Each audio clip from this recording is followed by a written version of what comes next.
छात्रों, पिछले वीडियो में हमने पढ़ा था समांतर क्रम संयोजन या पार्श्वक्रम संयोजन और उससे संबंधित कुछ सांख्यिक प्रश्न, और इस वीडियो में हम पढ़ेंगे विद्युत धारा का तापीय प्रभाव। सबसे पहले बात आ जाती है विद्युत धारा के तापीय प्रभाव की। तापीय प्रभाव कहते किसे हैं? जब किसी चालक तार में विद्युत धारा प्रवाहित की जाती है तो वह चालक तार ऊष्मा पाकर कुछ गर्म हो जाता है, जिसे विद्युत धारा का तापीय प्रभाव कहते हैं। मैं आपको इसको समझा देता हूं। प्रिय छात्रों, आपने पढ़ा था विद्युत धारा किसे कहते हैं? आवेशों के प्रवाह की दर को विद्युत धारा कहते हैं। तो आप देखिए, आवेश होंगे ये प्रवाहित होंगे एक दिशा से दूसरी दिशा की ओर। मैंने आपको बताया था धनावेश होते हैं, इनका प्रवाह ही विद्युत धारा है, ये आवेश प्रवाहित होते हैं। तो आवेशों के प्रवाह में जो बाधा आती है, आवेशों के प्रवाह में उत्पन्न होने वाली बाधा को अपन ने किस नाम से दिया था? प्रतिरोध, अवरोध, बाधा। तो जैसे ही आवेशों का प्रवाह होगा तो इनके मार्ग में जो रुकावट आएगी देखिए गतिज ऊर्जा में गति कर रहे हैं। आवेश क्या कर रहे हैं? गतिज ऊर्जा। आवेशों की जो गतिज ऊर्जा है, इसकी गतिज ऊर्जा के अंदर परिवर्तन होगा, अवरोध आएगा, बाधा आएगी, तो इसमें घर्षण होगा। घर्षण के कारण क्या उत्पन्न होगी? ऊष्मा उत्पन्न होगी, और ऊष्मा उत्पन्न होने के कारण जो तार है वो कुछ ऊष्मा पाकर गर्म हो जाएगा, जिसे ही कहते हैं विद्युत धारा का तापीय प्रभाव। तो विद्युत धारा का तापीय प्रभाव किसे कहते हैं? जब किसी चालक तार में विद्युत धारा प्रवाहित की जाती है तो वह चालक तार कुछ समय पश्चात ऊष्मा पाकर, क्या पाकर बेटा? ऊष्मा पाकर गर्म हो जाता है, जिसे विद्युत धारा का तापीय प्रभाव कहते हैं। विद्युत धारा के तापीय प्रभाव पर आधारित कुछ युक्तियां आपने दैनिक जीवन में उपयोग में ली होंगी, जैसे विद्युत हीटर, निमज्जन छड़ जिसको आप दैनिक जीवन में राड बोलते हैं, विद्युत हीटर जिसको आप हीटर बोलते हैं। इसके अलावा विद्युत टोस्टर, विद्युत ओवन, विद्युत इस्त्री जिसको अपन प्रेस कहते हैं। तो ये विद्युत धारा के तापीय प्रभाव पर आधारित कुछ युक्तियां हैं जिनमें विद्युत धारा के तापीय सिद्धांत पर कार्य किया जाता है।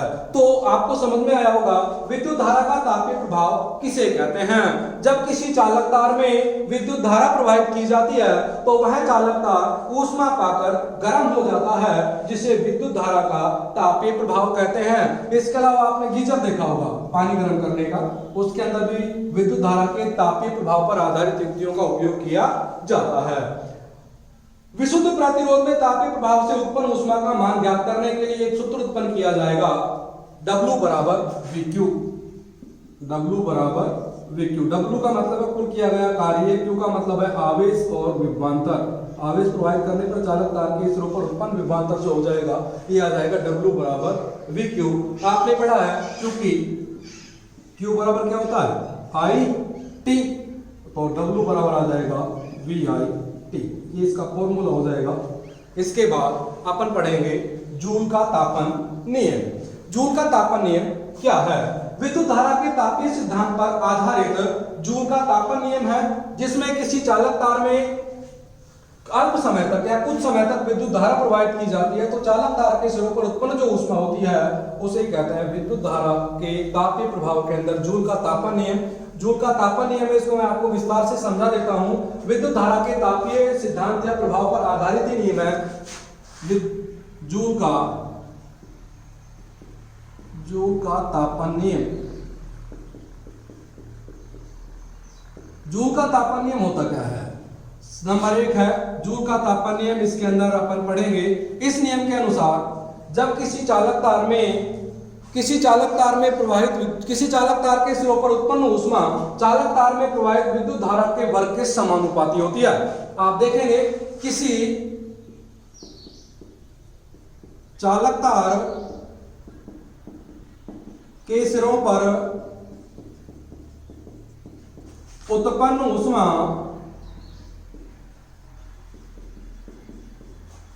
चालक तार में प्रवाहित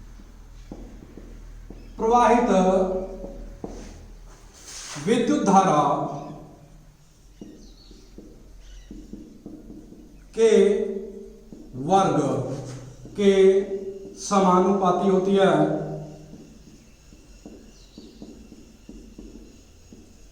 देखिए ऊष्मा को अपन लिखते हैं एच, एच का मतलब होता है हीट, हीट का मतलब क्या होता है ऊष्मा, एच समानुपाती आई स्क्वायर। ये बन गया समीकरण नंबर 1।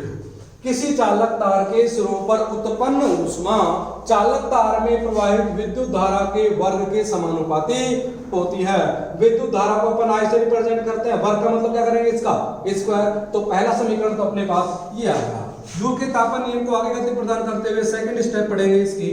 किसी चालक तार के सिरों पर उत्पन्न ऊष्मा चालक तार में प्रवाहित विद्युत धारा के समय के समानुपाती होती है।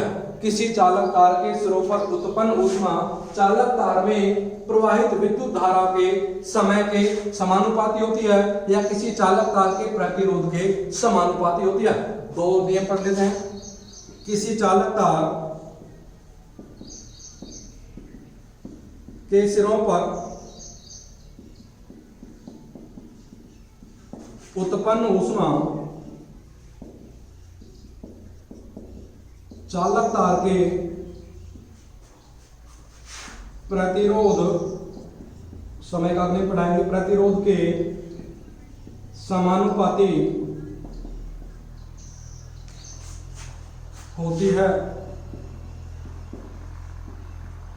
इसलिए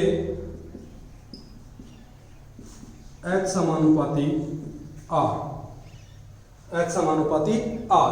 अर्थात इसका मतलब हुआ जैसे जैसे चालक तार का प्रतिरोध बढ़ेगा, प्रतिरोध बढ़ने पर ऊष्मा का मान बढ़ेगा, प्रतिरोध घटेगा तो ऊष्मा का मान घटेगा। थर्ड स्टेप है, किसी चालक तार के सिरों पर उत्पन्न ऊष्मा, किसी चालक तार के सिरों पर उत्पन्न ऊष्मा चालक तार में प्रवाहित विद्युत धारा के समय के समानुपाती होती है। समय के समानुपाती होती है। अर्थात किसी भी चालक तार में जितने समय तक विद्युत धारा प्रवाहित की जाएगी, जैसे जैसे समय बढ़ेगा तो विद्युत धारा उत्पन्न ऊष्मा का मान बढ़ेगा और जैसे जैसे समय घटेगा, कम समय तक अगर विद्युत धारा प्रवाहित करेंगे तो कम मात्रा में ऊष्मा उत्पन्न होगी, अधिक समय तक विद्युत धारा प्रवाहित करेंगे तो अधिक मात्रा में ऊष्मा उत्पन्न होगी। समानुपाती का मतलब है एक बढ़ता है तो दूसरा भी बढ़ता है। ये मैंने आपको पहले वीडियो में बता दिया था। इसके बाद जब अपन को कुल विद्युत जूल का तापमान नियम कैसे ज्ञात करेंगे, समीकरण 1, 2 व 3 से। क्या कहते हैं बेटा, समीकरण 1, 2 व 3 से। आप देखेंगे इसमें सब में H दे रखा है, एक में भी H है, दो में भी H है, 3 में भी H है, तो एक तरफ ले लेंगे H। सब में समानुपाती का चिन्ह है, समानुपाती I स्क्वायर R T। तो जूल का तापमान नियम आया H समानुपाती I स्क्वायर R T। यहां से बेटा समानुपाती के चिन्ह को हटाएंगे तो एक स्थिरांक आया, देखो अपने पास है H समानुपाती I स्क्वायर R T। यहां से समानुपाती के चिन्ह को हटाएंगे, बराबर का चिन्ह आएगा। जब भी समानुपाती के चिन्ह को हटाया जाता है तो एक स्थिरांक आता है। क्या आता है, एक स्थिरांक आता है। ये आपने पहले पढ़ा था, जब भी समानुपाती के चिन्ह को हटाते हैं तो स्थिरांक आता है। यहां पर अपन स्थिरांक को मान लिया K, H बराबर K I square R T। यहां K एक स्थिरांक है, यहां K एक स्थिरांक है जिसका मान 1 रखने पर, यहां पर K एक स्थिरांक है जिसका मान 1 रखने पर। अब आपको पता है यदि H बराबर है K की जगह 1 रखेंगे तो 1 आएगा, 1 से गुणा करेंगे तो वही मान आएगा, H बराबर I स्क्वायर R T। और यही कहलाता है जूल का तापन नियम। जूल का तापन नियम है H बराबर I स्क्वायर R T। अर्थात किसी चालक तार में उत्पन्न ऊष्मा चालक तार में प्रवाहित विद्युत धारा के वर्ग के, प्रवाहित प्रतिरोध तार के तथा प्रवाहित विद्युत धारा के समय के समानुपाती होता है या इन तीनों के बराबर होता है। ये तीनों नियम ही जूल के तापन नियम कहलाते हैं। तीनों नियम क्या कहलाते हैं, जूल के तापन नियम, जिसको अपन सम्मिलित रूप से करके लिखते हैं H बराबर I स्क्वायर R T। तो अब इसके बाद अपन एक न्यूमेरिकल पढ़ लेते हैं। न्यूमेरिकल क्या है? एक आंकिक प्रश्न है, समांतर क्रम संयोजन का ही है, जिसको संयुक्त रूप से श्रेणी क्रम संयोजन व समांतर क्रम संयोजन का सम्मिलित रूप है। इस प्रकार का समझा देता हूं, जो पाठ्य पुस्तक में पीछे इस प्रकार के प्रश्न दे रखे हैं उनको आप स्वयं करके देखेंगे। एक तरह का मैं आपको करके दिखा देता हूं, जो भी आपको नहीं आएगा उसको बाद में समझाया जाएगा।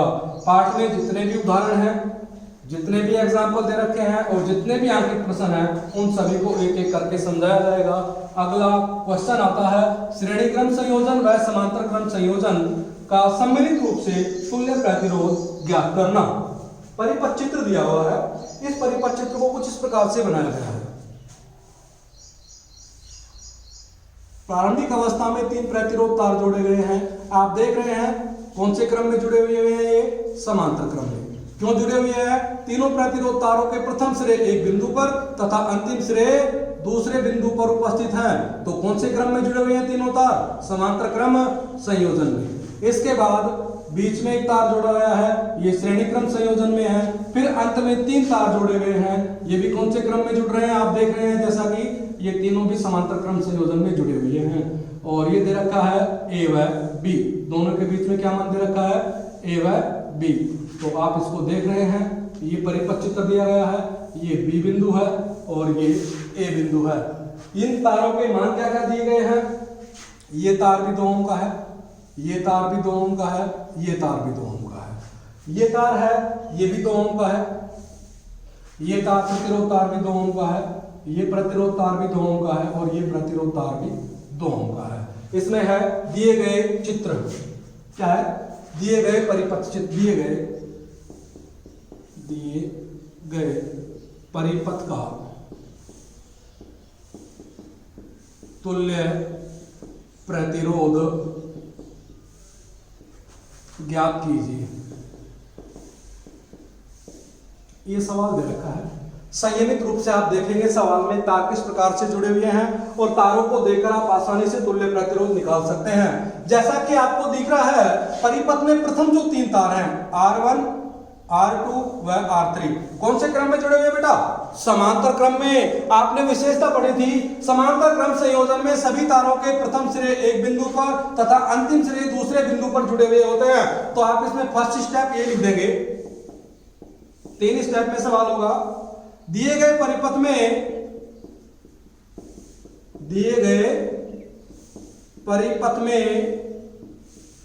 प्रथम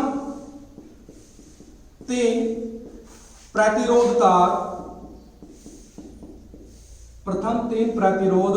तार समांतर क्रम में संयोजित है। समांतर क्रम में संयोजित है, इसलिए अतः समांतर क्रम में तुल्य प्रतिरोध। अतः समांतर क्रम में तुल्य प्रतिरोध, जैसा कि आपको विदित है समांतर क्रम में तुल्य प्रतिरोध का फॉर्मूला था 1/R बराबर 1/R1 plus 1/R2 plus 1/R3। तो आप मान रखेंगे 1/R बराबर, क्या रखेंगे? 1/R बराबर 1/R1 का मान देखिए 2 है, 1/2 प्लस R2 का मान देखिए 1/2 प्लस R3 का मान देखिए 1/2।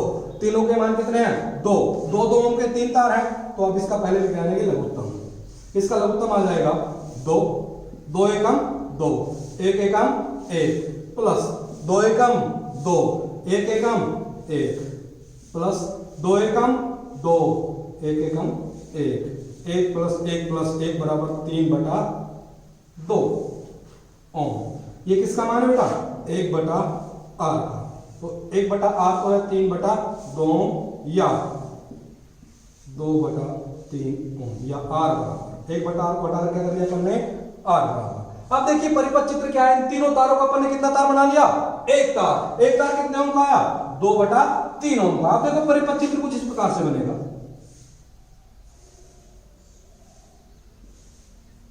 ध्यान दीजिए आप,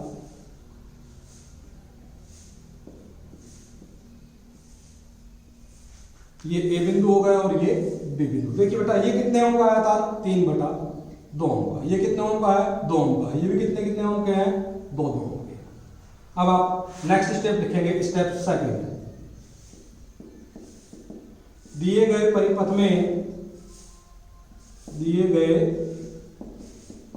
परिपथ में अंतिम 3 तार भी समांतर क्रम में संयोजित है,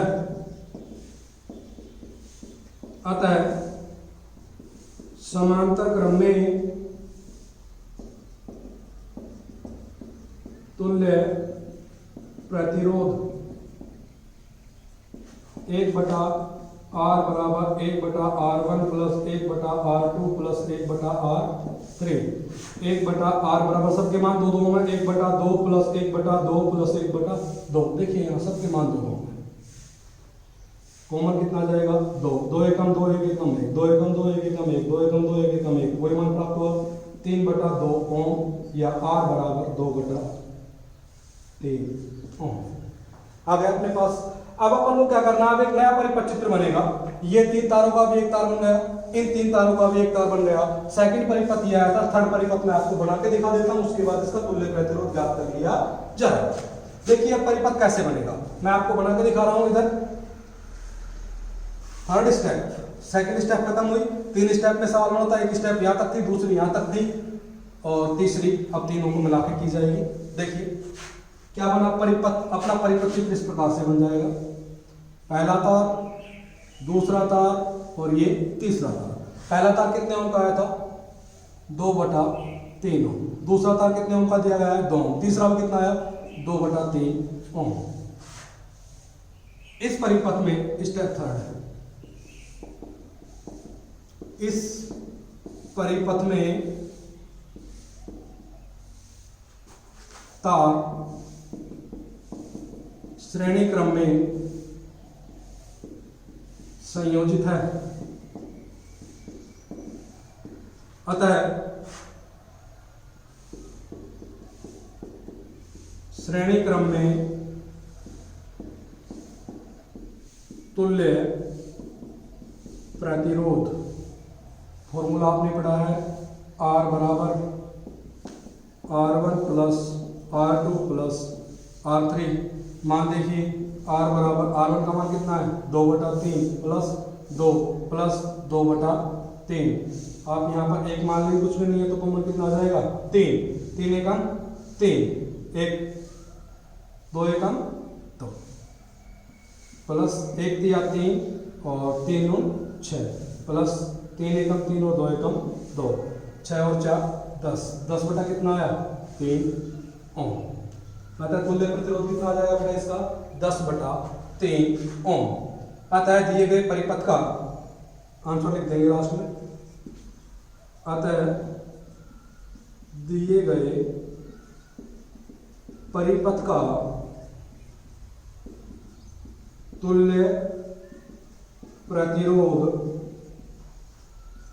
10/3 ओम होगा। ये इसके क्या जाएंगे उत्तर।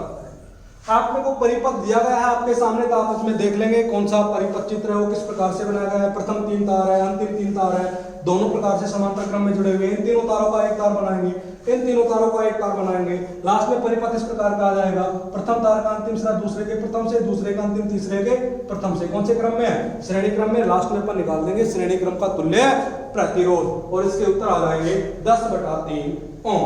अगला टॉपिक आएगा विद्युत शक्ति, जिसको पढ़ेंगे हम अगले वीडियो में।